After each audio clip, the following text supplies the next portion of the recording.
Querido Deus, Pai Santo, Senhor da Glória, estamos em Tua presença, ó Deus, para Te louvar, bendizer o Teu nome, suplicar pela igreja, ó Senhor, interceder pelos nossos irmãos.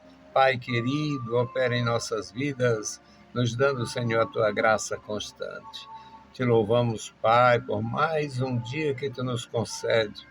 Agora usa os teus servos, dá graça, meu Senhor, aos remidos, que cada um, Senhor, tenha, ó Deus, a felicidade de te louvar, a alegria de te servir, o prazer em congregar. Ó Deus, dá graça aos meus irmãos. Eu te louvo, Senhor, pela tua bondade. Em nome de Jesus Cristo, nós te pedimos e te agradecemos. Amém. Louvado seja para sempre o nosso Deus. Meus queridos irmãos, estamos de volta com a palavra ao amanhecer.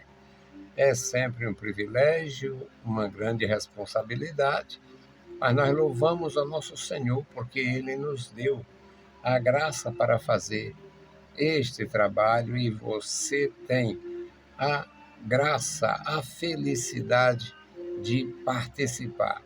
É maravilhoso servir ao Senhor. E o nosso texto é o Salmo 104, versículos de 1 a 5. Nosso dever de bendizer o Rei da criação, de orar ao Senhor, de adorar ao Senhor e de falar dos seus atos poderosos. O mundo jaz no maligno. A perturbação é tremenda em todos os aspectos. No aspecto cultural, o mundo tem a tremenda facilidade de confundir cultura com satanismo. Cultura é um conjunto, cultura é um conjunto de tradições de um povo, principalmente o que diz respeito à formação e educação. Aí o sujeito bota uma coisa para invocar demônios e vende como cultura. E não é esse tipo de cultura. A cultura do aborígene, a cultura do indígena, a cultura pelo fato de não tem sacerdócio, não tem catecismo, não tem Bíblia. A cultura dele está envolvido com a vida que ele vê, a vida das árvores, a vida das aves, a vida dos animais. Por isso é que eles são animistas. É por isso que são animistas, porque ele vê que tudo tem vida ao seu redor. Mas, tomando conhecimento das coisas de Deus e como eles se apropriam com muita justiça dos bens que a sociedade moderna pode oferecer, eles também precisam da graça, do conhecimento, da revelação que a sociedade moderna, pelo fato de ter acesso à revelação de Deus, também devem. Então, invocar demônio não é cultura, é uma tradição, de povos atrasados. Mas, no cômputo geral, todas as nações desenvolvidas hoje foram atrasadas ontem.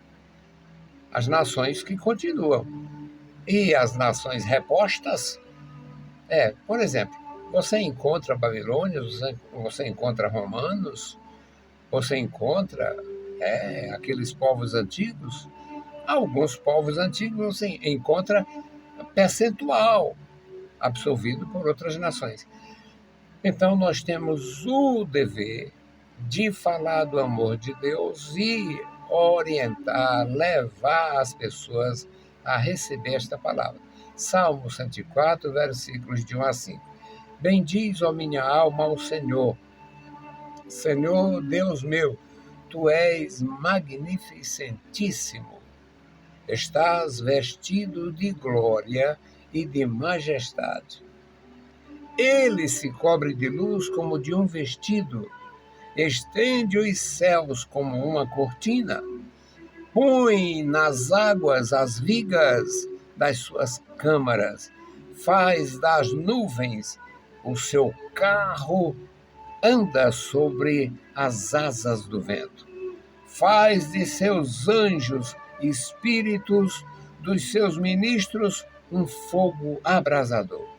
Lançou os fundamentos da terra, ela não vacilará em tempo algum. Louvado seja para sempre o nosso Deus. Este texto fala do poder de Deus. Primeiro, nosso dever de bendizer o Senhor pelo poder dele. Nos deu a vida, nos deu tudo necessário, a vida física, tudo necessário, a vida em família, tudo necessário, a vida como povo, como nação. Então, louvai ao Senhor, bendizei ao Senhor, exaltai o Senhor e exultai no Senhor por estes benefícios. A descrição que tu és magnificentíssimo, o poder grandioso, indescritível. Não tem como descrever Deus. Não tem como descrever a realeza divina. Então, toda e qualquer expressão, toda palavra tentando qualificar a grandeza do Rei da Glória se torna leve, mínimo. Estás vestido de glória e de majestade. A glória de Deus, ele manifestou. Desde a antiguidade remota, Deus manifestou a sua glória na sua criação, na natureza, no reino animal, na terra em si, com a sua diversidade grandiosa. Em todos os aspectos, a majestade de Deus, ela está presente. Então, é um convite a louvar o Senhor, a bendizer o Senhor pela sua majestade. A descrição no versículo 2 é que ele se cobre de luz, como de um vestido, e estende os céus como uma cortina. É linda esta expressão da poesia, do Salmo, porque, na verdade, Deus impede, com seus próprios recursos, Deus impede que o homem comum, o pecador, se apavore ou morra vendo a sua glória. No versículo 3 diz que põe nas águas as vigas das suas câmaras. Interessante. Interessante quando a Bíblia descreve a maneira de Deus dominar as águas, fala em águas coalhadas. Por que as águas coalharam nos montes, as montanhas de água coalhada? Eles não conheciam a palavra gelo, mas eles conheciam a palavra coalhada. Eles tinham conhecimento de líquido que eles botavam para coalhar. Olha a tradição, olha a antiguidade da leitura, da poesia. Então eles falam Deus colocou as colunas de seu palácio, chamado aqui de suas câmaras, na água. Colunas de água.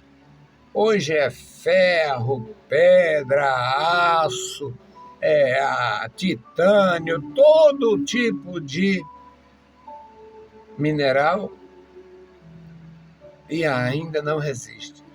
Deus fez, Deus colocou na descrição do adorador, Deus colocou as vigas, Deus colocou as colunas, a estrutura do templo da majestade tem como fundamento as águas.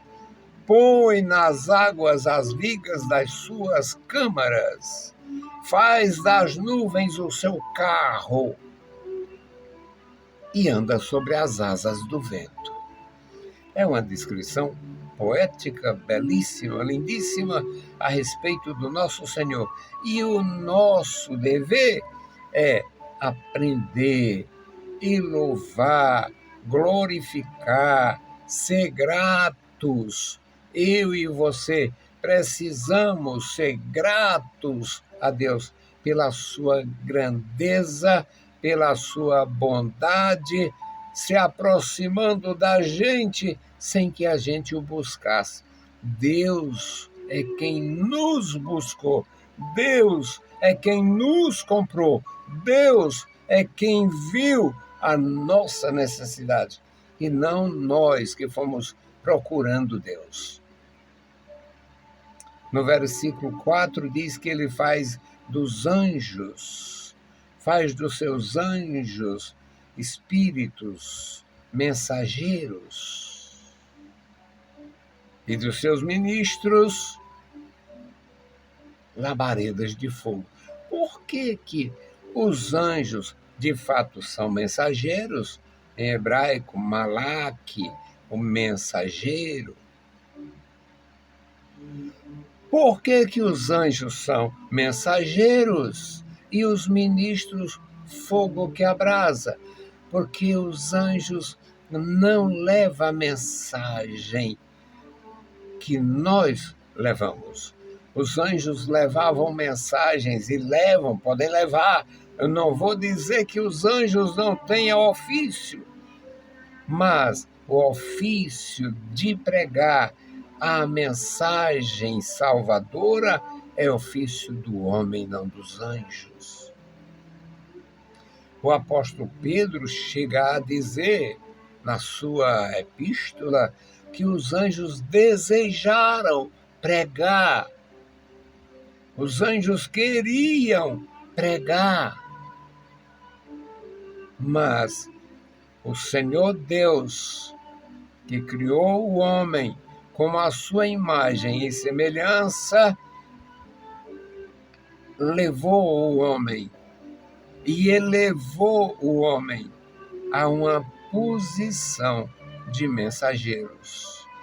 É algo grandioso, meus amados irmãos, receber esta graça de ser mensageiro do Senhor. E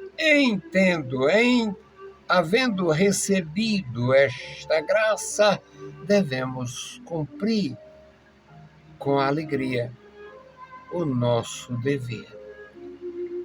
Por isso, os anjos são espíritos ministradores e os homens, os pregadores da mensagem que tanto salva quanto abrasa. A mensagem de Deus para os inimigos será como fogo, até porque ela traz o juízo. Jesus disse: a palavra que eu vos falo, essa julgará. O Pai ninguém julga. Deu ao Filho todo o juízo. E o processo é este. Então, meus amados irmãos, é uma bênção a gente ter esta graça, tanto a compreensão da importância, quanto a missão para cumprir. No versículo 5, diz: lançou os fundamentos da terra. Em que base? Na água. Os fundamentos dos grandes prédios, dos grandes centros, as grandes edificações, os fundamentos são pedras, ferro, aço, argamassa, 1000 coisas. Deus fez toda a estrutura cósmica e o fundamento da terra é a água. Também o apóstolo Pedro diz que Deus ele fundou a terra sobre as águas e assim ela subsiste. Então, meus queridos irmãos, uma palavra do céu para o nosso amanhecer. Lançou os fundamentos da terra, ela não vacilará em tempo algum. O salmista ou o tradutor não tinham, ou a tradução ignora isto, ou o salmista, pelo fato de não haver doutrina de consumação com o fim da terra, com o fim do mundo físico, não havia esta doutrina no primeiro milênio antes de Cristo. Então, meus amados irmãos, uma palavra para o nosso coração. Que Deus abençoe e guarde os nossos queridos irmãos, cada um de vocês, cada um de nós, na presença de Deus. E a nossa oração hoje é pelos irmãos que estão em convalescência. Eu fico feliz de saber, alguns já passaram daquela fase aguda do tratamento, já estão trabalhando, graças ao Senhor, e nós vamos orar pelos que estão em recuperação. Querido Deus, Pai Santo, que estás nos céus, nós te louvamos, bendizemos, agradecemos, Pai, pela vida, pela salvação, pela tua bondade, pelo teu profundo amor. Continua conosco, Senhor, nos ajudando, nos ensinando a te servir, andar contigo, falar contigo, Senhor, e nos dá a graça, a autoridade, o prazer de anunciar a tua palavra gloriosa. Nos dá a graça, Senhor, manifesta o teu poder na vida da igreja, guarda as crianças, a juventude, as famílias, os idosos, os teus ministros, unge cada vida com a tua graça. Amado Pai, ouve a nossa petição, em o nome santo de Jesus Cristo, nós te pedimos. Amém. Meus queridos irmãos, a paz do Senhor e bom dia.